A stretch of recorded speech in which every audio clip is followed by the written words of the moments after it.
আমরা একটা আঙ্কেলের জীবন কাহিনী শুনবো, বিশেষ করে এই চা বিক্রি করতে। ওকে, চলেন যাই। আপনি এই চা বিক্রি করার আগে কি করতেন? সিকিউরিটি গার্ডে সারি করতাম। কয় টাকা স্যালারিতে? 11,000। তা ওখান থেকে কেন চাকরিটা ছাড়তেন? সারসি ধর না 10 তারিখ বেতন 20 তারিখে এই মাসে বেতন ওই মাসে দোকান বাকি খেতে কষ্ট হয়ে যায়, ডাল ভাত খেতে কষ্ট হয়ে যায়। এখন আল্লাহ নামলে ডাল ভাতও খাইতেছি, সুখ তো আল্লাহ নামলে ভালো চলতেছি ইনশাআল্লাহ। চাকরির চেয়ে ভালো আছে? চাকরি অনেক ভালো, ভালো না বললেও হবে না, অনেক ভালো। চাকরিতে কি সমস্যা ছিল? চাকরিতে মনে 8টা থেকে 8টা 12 ঘন্টা। হ্যাঁ, আবার এই কিছু শুরু হইলো প্যারা, জরিমানা দাও, জরিমানা দাও, ঠিক মতো ডিউটি করতে হইব।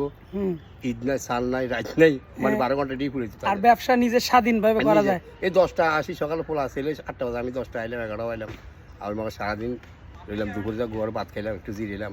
আপনার কাছ থেকে খুব ভালো লাগলে কথাগুলো শুনে।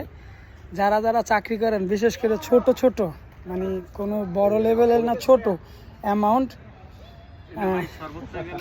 তারা তারা সবচেয়ে বড় কি যে ওই ছোট ছোট চাকরি না করার চাই ব্যবসা করা ভালো। যেমন এখানে ছোট একটা ব্যবসায়ী দেখেন যে এখানে মূলধন 3,000 টাকা হবে না, এখানে 3,000 টাকার মূলধন হবে না, কিন্তু ইনশাল্লাহ এটা দিয়ে ভালো চলতেছে। সবচেয়ে ভালো জিনিস হইলে ওনার ভিতরে একটা মানে ওই রকমের আত্মবিশ্বাস আছে যে আমি চাকরি করবো না, আমি ব্যবসা করবো, ব্যবসা করে আমি আমার সংসার চালাবো। খুব ভালো চলতেছে, মাছ গোস্ত খাইতেছি এখন।